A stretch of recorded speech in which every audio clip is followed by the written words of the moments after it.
Hi class, how are you? So today we're gonna cover a week two for Asian politics. Sorry that I can't be in for this week because I have to be at ISIS to attend a lecture in KL. So basically what we're gonna do today is we're gonna talk a little bit about nation states and the states, and then also we're gonna discuss about government and governance, constitution and constitutionalism, the virtual machinery of government, managing political communications, and politics in media cultures, a crisis for democracy. So it's basically we're gonna talk about the role of media in democracy and politics. Yeah. So we start off our first slides. What does it mean by nation states, and the state? I believe that we already covered this last week in class. What does it mean by a nation? Nation is when we describe a country, when we describe a nation, it is often interchangeable with state or country. In common usage, this term usually denotes a specific people with a distinct language and culture or a major ethnic group. So what about the state? We spoke about last week. We spoke about what does it mean to have a sovereign state, sebuah negara berdaulat. It has to have what? It has to have a border. It has to have kerajaan. It has also to have the kerajaan also have to have power lah, and to what we call it, to enforce laws.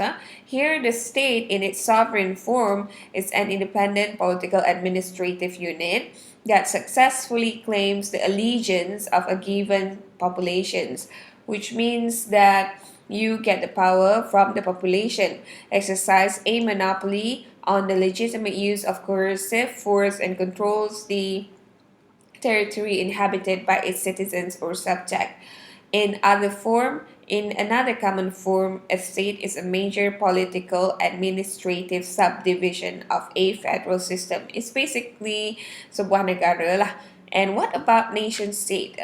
A nation state, in a most specific sense, is a country where a distinct culture or ethnic group inhabits a territory and have formed a state, which means that the state is compass what we call it consisted of people of almost similar uh, characteristics. Say for example, like we have Israel. Israel is, when you go to Israel, majority of them are Jews, and then they look almost the same. So it's what we call a nation state. Majority of the people share common characteristics.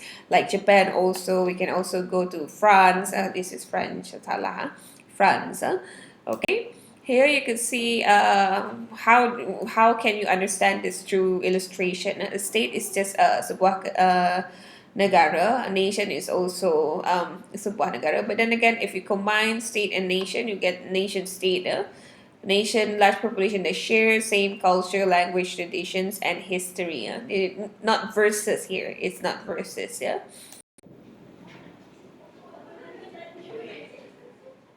Okay, so now we're gonna continue with our what does it mean by governance study? Let's go back because I was distracted by some other stuff.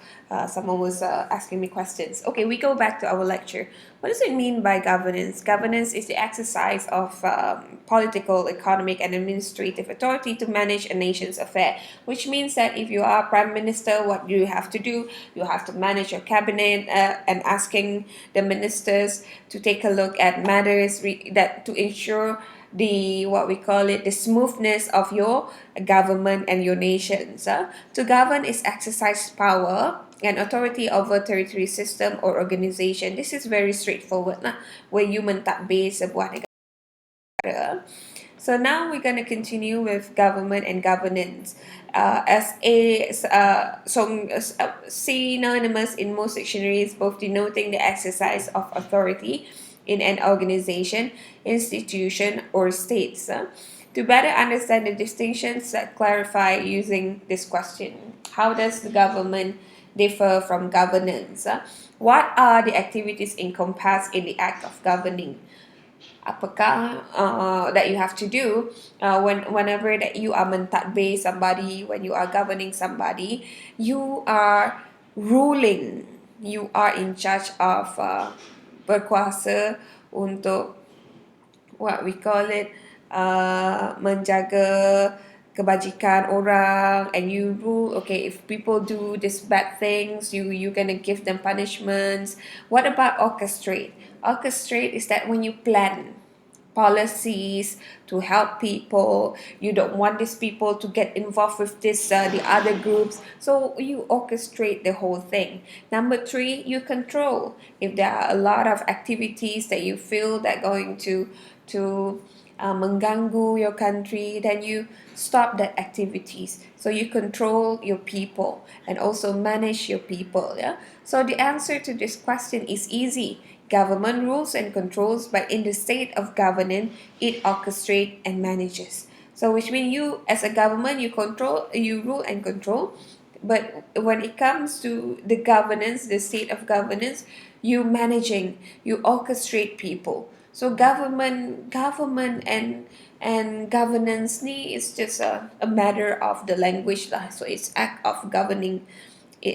Governance is an act of you being a government lah. So you orchestrate and you manage, and as a government also you control and also you rule.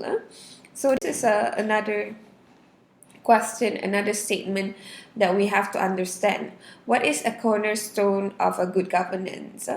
A good governance is adherence to that is the impersonal and impartial application of stable and predictable laws, statutes, rules and regulation without regard of social status and political consideration.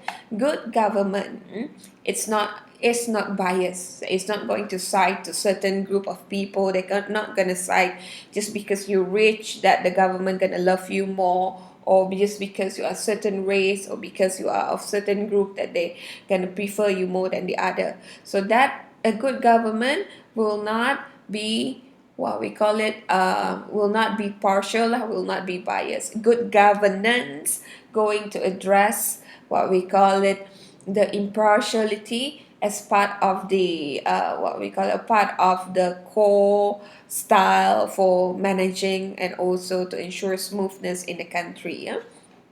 Governance chooses management over control. Good governance, they don't control people, however they manage people because its system is permeable. Apakah maksud permeable? It's penetrated. You admit that you could also be influenced by what we call it, factors, external factors.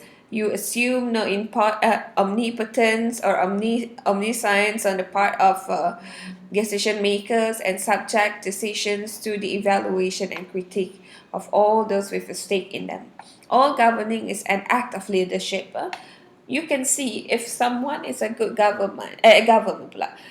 a good government leader. Say for example, if you want to make it more obvious, like Trump and also our brother Obama. You can see Trump is very veto-like person. He said this without having to deliberate the issue with greater people. However, Obama is more what we call it, ada lebih easy for you to talk with. I mean, the people in America, they have the deliberative component to him that make him more approachable, and he's seen to be managing the people instead of controlling the people. So that kind of governance that we look and we try to emulate instead of being so controlling of the people. So here, what are the three branches of government? I'm not going to cover this in depth because I believe you also learned this through media law before. Also, you're going to revisit this also in Malaysian media and Malaysian society. So this is the three branches of government for if you talk about Malaysia, we also have these three. So what are the roles of these three different branches of government? There are three components yang creating the constitution. One like this: legislative branch or legislature, also known as Parliament. It is in charge of making the law. Laws are passed and debated in the Dewan Negara and Dewan Rakyat. So we have upper and lower house. What about the executive branch? The executive branch are also known as the kerajaan, as the government, in charge of implementing the laws and court decisions. Say, for example, we have a new law. We have a new law. It has been passed in Dewan Rakyat, in Dewan Negara, in the parliament, and who should enforce the law is the government. It's the government, which is also dari what we call it here, also known as executive. It's led by the prime minister. And then the word government is the that we associate executive branch with. So this executive branch do the implementation of the law. Judicial branch, however, is different. They interpret the law, decide dispute, and applies the constitution. In Badan Kehakiman, system of courts, they interpret the law that was enacted, and they decide dispute based on the law and also applies the constitution. The three branches of government, why we have to have these three, is to ensure there will be check and balance, which means that we can ensure that no any of this branch overpowering one another. Say, for example, I am the executive branch, and then you are the judiciary. I, as the prime minister, tiba-tiba corrupted lah. I have a lot of people bagi I rasuah, and then I abuse my power, and then your role is to tangkap me lah. Tangkap me if I buat salah, you go and apprehend me, and then I remember that I do not have that too much power because you also have power to catch me. So then it will create a check and balance. Okay. Okay, let's take a look at how countries in the world implement the what we call it check and balance. And then this one is the video. I don't think I can play it here. What you can do is you can watch this one on your own later. So it's gonna talk about constitution. So it's gonna explain to you what, the concept of constitution. However, I'm going to explain also through our online lecture here lah. So what does it mean by constitution? Constitution, what do we have in Malaysia? We have the federal constitution. It is the supreme law of the land. If you what we call it, if you learn me the laws before, you know that federal constitution is the supreme law of the land. Say, for example, if there are two different laws in Malaysia cover the same thing. Say, for example, adalah berkenaan dengan tanah adat. Ada satu akta yang mengatakan tanah adat ini boleh dimiliki oleh orang asli, contohnya dengan syarat dah dibagi tahu dengan pejabat residen. Jadi milik tanah itu adalah milik mereka mengikut undang-undang negeri, contohnya. However, in federal constitution, this is hypothetical. In federal constitution kata, own a land, you have to have grant tanah yang telah ditandatangan oleh, say for example, ketua menteri lah. However, bila you ada tanah and there is a complication with the claim that tanah is not yours because kerajaan kata you tak ada signature signature of the chief minister based on the federal constitution, you argue menggunakan state punya law tadi, because mengikut undang-undang negeri you boleh sahaja report to the residents, pejabat resident, and pejabat resident will acknowledge that you own the land. However, bila dua undang-undang ni berlawan, federal constitution versus undang-undang negeri, siapakah yang menang? Semestinya federal constitution. So it's the supreme law of the land lah.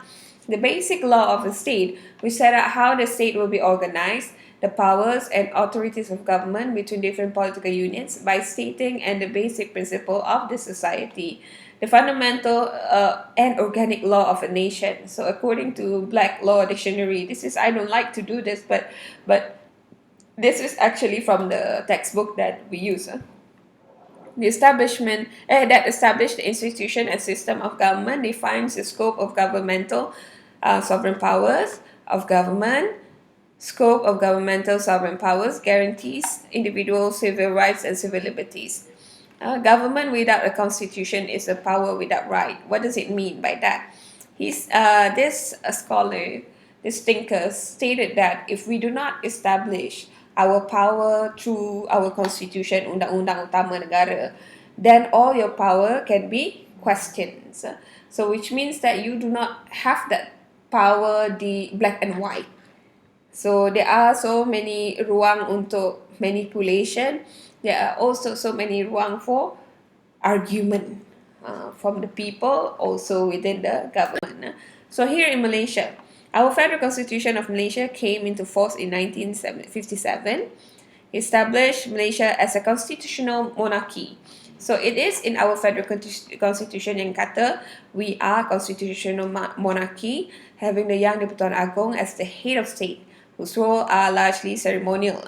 If you can see in federal constitution, you can take a look at Article 8, 10, 11, 153, all this, what we call it, stuff that covered by the federal constitution. If you want to know about equality, what's your right and what not, go to Article 8. If you want to know about freedom of speech, Article 10, freedom of religion, 11. If you want to go about, if you want to know about special position of the Bhumuputra, 153. So that's what you can do. What about constitutionalism? This is like the government governance study lah. Constitutionalism is the doctrine or system of government in which the governing body is limited by enforceable rules of law. Concentration of power is limited by various check and balances so that basic rights of individuals and groups are protected. This one you can read on your own, but I'm going to explain. Constitutionalism is that the act of limiting the power of the government within based on the constitution yang you already established. You get what I mean? So that you do not overpowering people with your power, or you do not manipulate people, you tak diskriminasi people, because the act of respecting the constitution itu, respecting the constitution, federal constitution for example, is the act of constitutionalism. Understand? Okay, it's easy. Constitution, federal constitution is the literal writing document, say for example, that establish your power. And the act of respecting that, the act of protecting that is what we call constitutionalism. Constitutionalism versus constitution versus constitutionalism. What's the difference? A constitution can be defined as the fundamental laws, custom, convention, rules, and regulations. And constitutionalism can be defined as a principle which is not just a constitution but put limitations. This is important. Put limitations to the activities of individuals and the government. Implications of constitutionalism is that in exercising its power, the government should be limited by law. Its authority over the people is dependent on its observance of the limitation under the law. Those limitations are usually enshrined in the constitution. So it has to be respecting whatever the limit what we call it already ditermeterai melalui the federal constitution. So what about the virtual machinery of the government?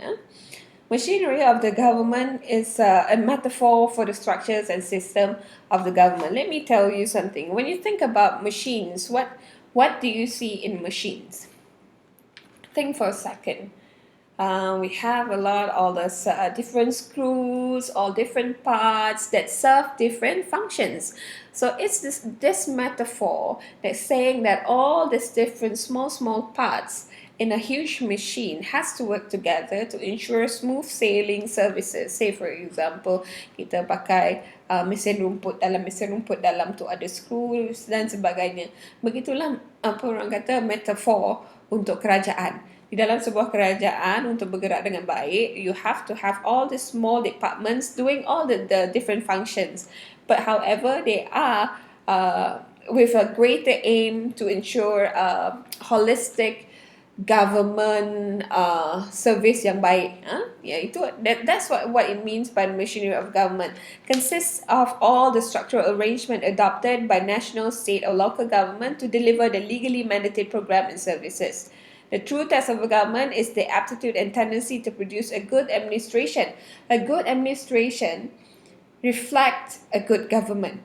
Contohnya, if you have a very poor machinery, you tak connect, you tak what we call it, work together with state government. Say for example, you tak nak orang state government tak nak kerja dengan you, then it's going to cause a lot of complications lah, and then it's going to melambatkan dan menyukarkan proses untuk mentadbir sesebuah negara. So true aptitude, the true test of government is whether or not we be able to produce a good administration through the effectiveness of our machinery. Machinery. Federal government okay, state government okay, local government okay, then we are okay. But if federal government tak betul, and then state government pun tak betul, local government ada tak ada, and then we are not in a good governance lah.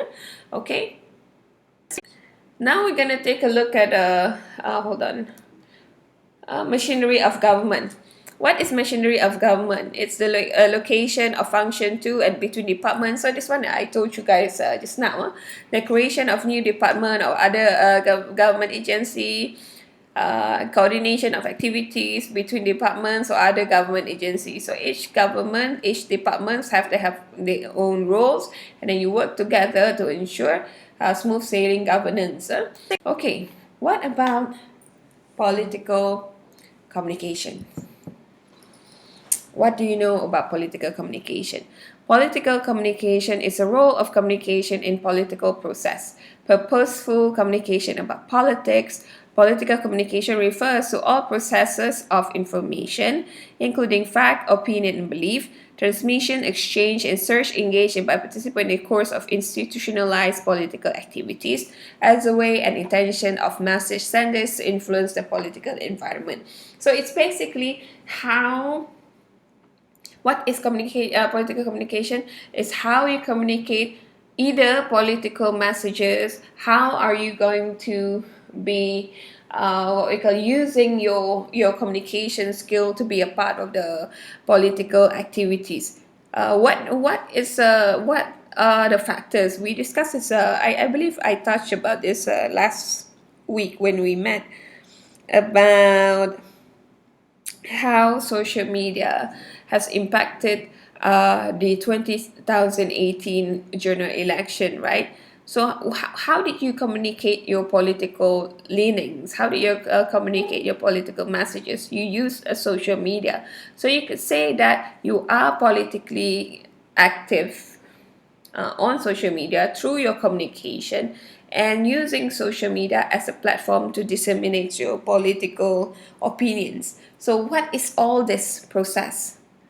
It is a part of the process for communicating your political meanings. So it is political communication. But how do we manage our political communication?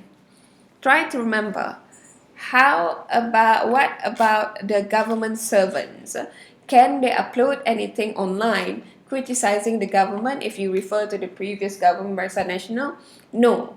We have a Pekeliling yang saying that no, do not make any statement criticizing the government because it will impact the image of government and whatnot. However, is it in line with the Article 10 of Federal Constitution? It was one of the many questions raised by critics and scholars before about political communication among government servants. So it's a very basic understanding. It's a very basic what we call definition that you can understand very straightforward.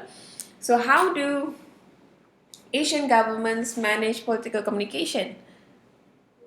How do you think that our what we call it government manage political communication in Malaysia? How was it? We could see, at least during the Barisan Nasional, they manage political communication by owning the state TVs, broadcasting channels, state media stations, like say for example RTM, and also major major media companies. Media Prima is owned by who? Is before this lah, during the Barisan Nasional, but they were owned by Media Prima was owned by members of UMNO. And then the same lah. Astro was owned by was first started the by Ananda Krishnan, close friends of siapa? The Prime Minister. So it's basically they are somewhat controlled by the government. So they will act as a government mouthpiece to deliver government messages and whatnot. However, the method used by the Malaysian government is not just Malaysia use that tactic lah. A lot of developing countries use the same method, especially like in Africa. They use also that method. The government owns the mainstream media like TV and whatnot, so that they can manage the political ideology sent to the greater public. So another method is of course using the new media. Did you know that Pakatan Harapan had a very strong social media presence way before Barisan Nasional? That's why they could influence the public to vote for them. So in 2013 was coined as a Facebook election, and 2018 is the what we call it, the peak of Pakatan Harapan, and also the opposition parties in general. They had already gained a lot of followers online, and these followers somewhat influenced the result for the general election in 2018. Media framing method. What does it mean by media framing method? What do you know about it? Media framing method. When the media frame certain issues through certain lights. Say for example, we did a research on Barisan Nasional and the and elections, portrayal of elections and political lobbying lah, something like that, on mainstream TV and also printing press. So media framing method, throughout our analysis, we found that mainstream TVs, newspapers that owned by affiliated companies of Barisan Nasional never reported bad things about the Barisan Nasional. So that's what we call media framing. So you frame based on your agenda. If you are the government, you want to use social media, you want to use a TV and whatnot to portray you as the good guy, while your opponents as the bad guy. So you can refer to the agenda setting theory and also framing theory lah, to understand this further. And the use of censorship of media like Malaysia, online political campaigns like Pakatan Harapan and opposition parties leading towards 2018. The use of printed collaterals to display supports, badges, banning of certain political materials. Remember how Malaysian government the other time during Bersih banned the baju kuning during the period of Bersih campaigns. And also Thailand military junta, like this happened in Thailand, ban any kind of political activities to curb the spread of anti-military sentiment among the Thai people.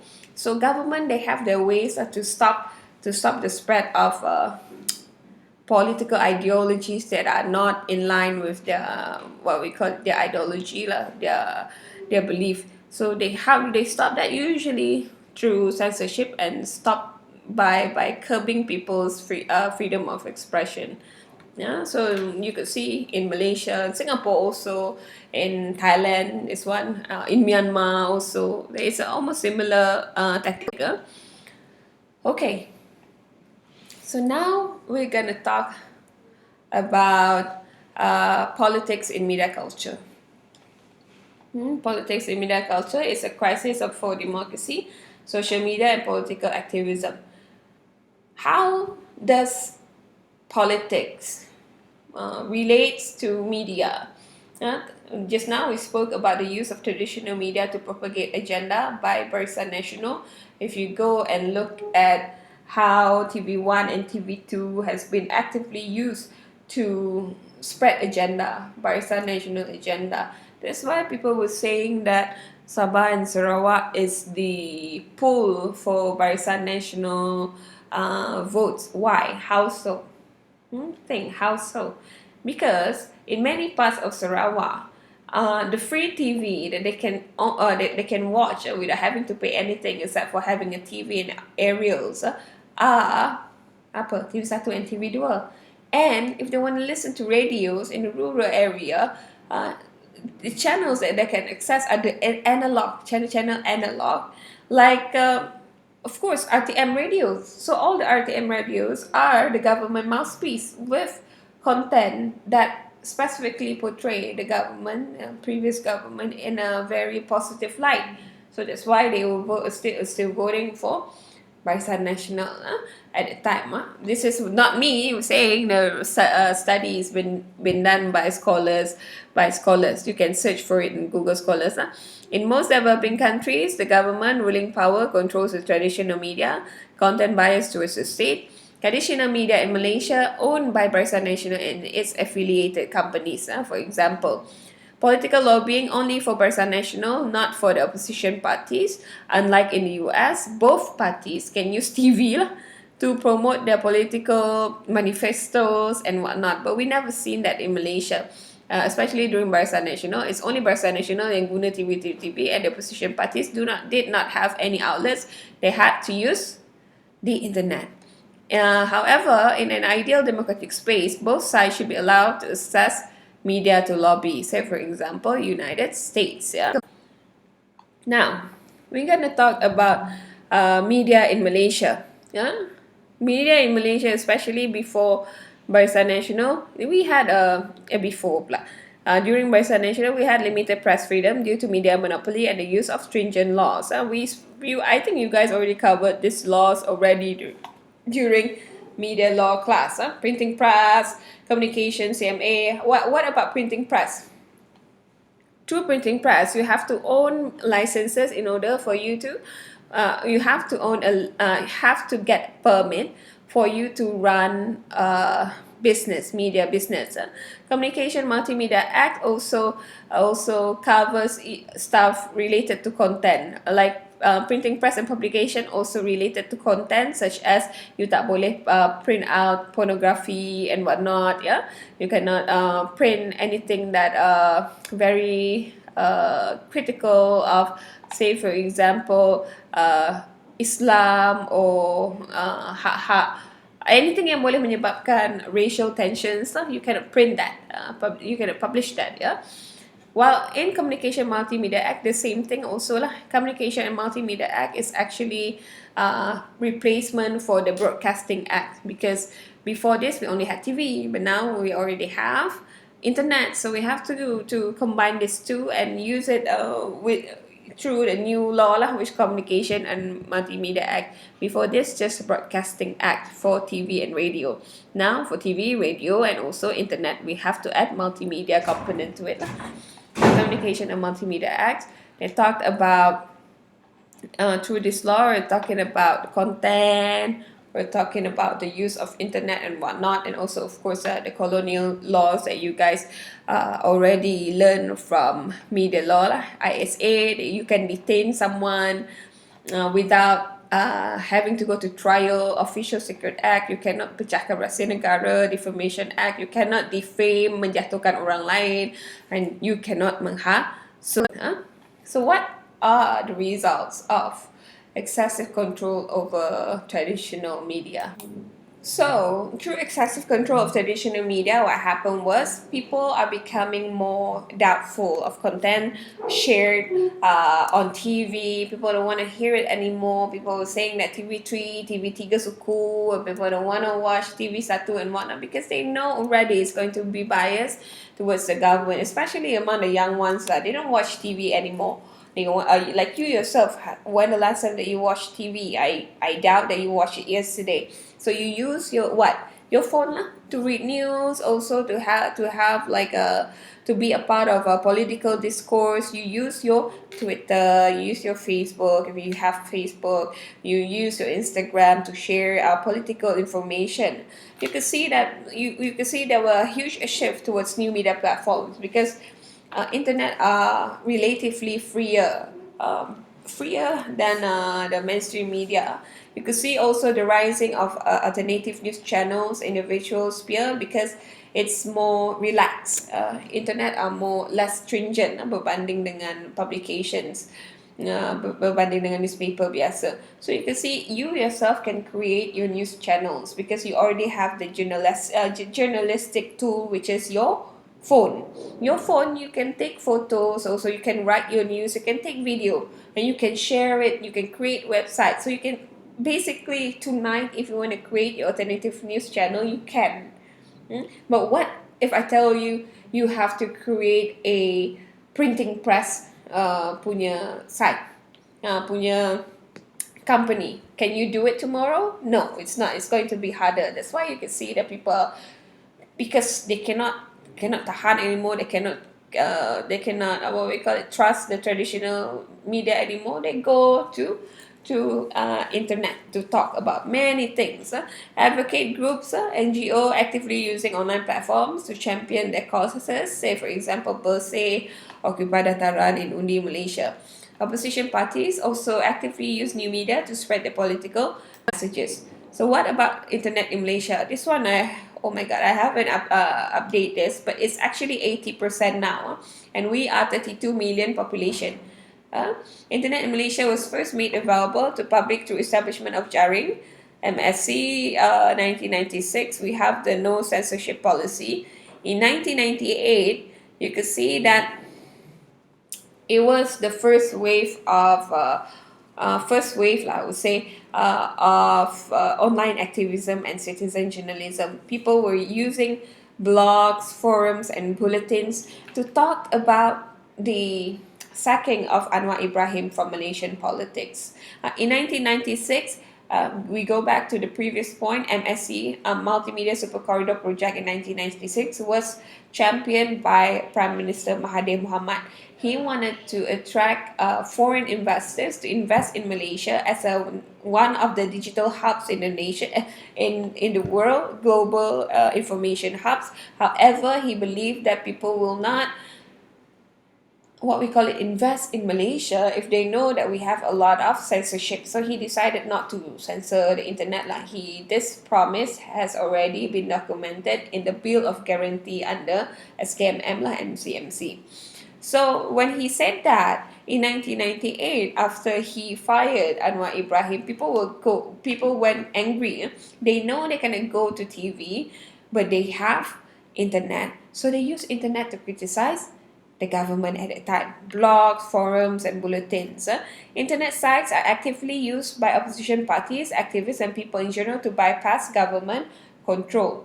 Civil society movement, we could see reformasi, Bersih, student power, and it has impacted our politics, our political scene. In 2018, it was the first time that Barisan Nasional lost the two-third majority, and also in the 2013, lost the two-third majority. However, in 2018, what happened? They were replaced altogether. So now we're going to talk a little bit about political activism. What is political activism? Activism, first we start off with what activism. The core word to it is activity. You buat activity lah. Activism is a policy or action or using vigorous campaigning to bring about political change or social change.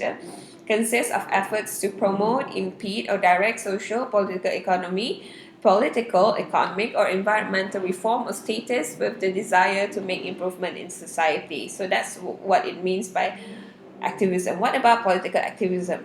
Active, vigorous campaigning to bring about political change. If I ask you who are political activists yang you kenal, maybe you remember people like Fahmi Reza, you remember people like siapa lagi, Zunar, yeah, these people that championing for political change. Marina Mahade, like Bersih movement. You say, for example, Bersih movement in Malaysia, they call for a cleaner and fairer election. Reformasi movement in Indonesia, political movement calling for the end of Suharto presidency in 1998. And a restricted media environment, activists and NGO, like in Malaysia before this, everything, traditional media was restricted.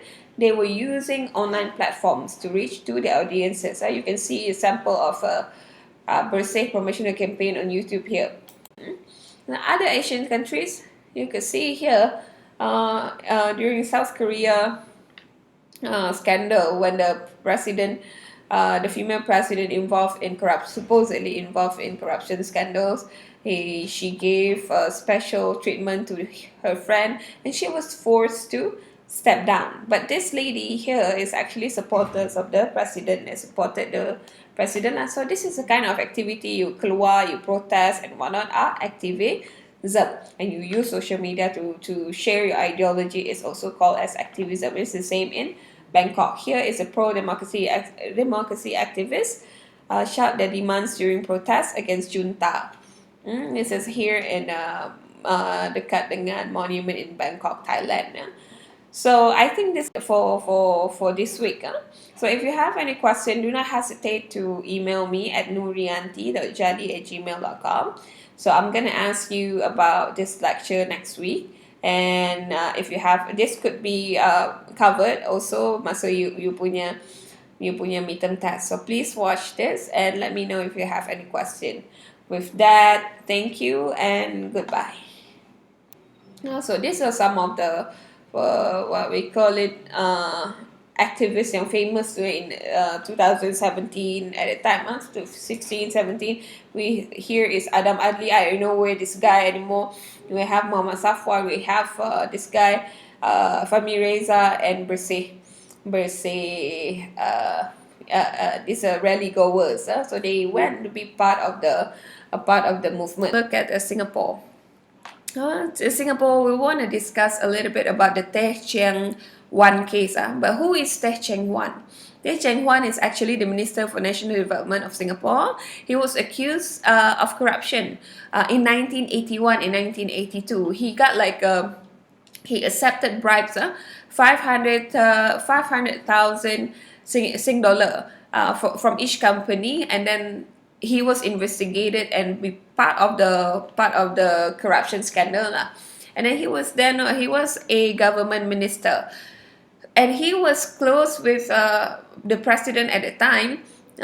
Siapakah Presiden masa tu? Lee Kuan Yew, and he was also one of the closest person to the high-ranking leaders in Singapore. However, he was also charged because charged by who? Charged by the Prime Minister and also by the judiciary. However, he committed suicide in 1986.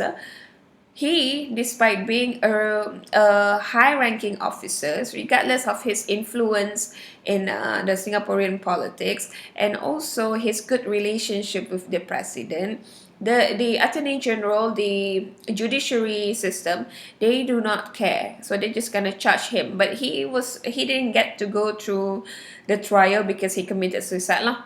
But what happened was after he passed away, the family also kena. So I think the moral of the story here is that it is important for us to have the separation of power so that we know that we cannot do funny business when we are leaders, when we're part of the three branches of the government. And second is just that we do not participate in funny business like this.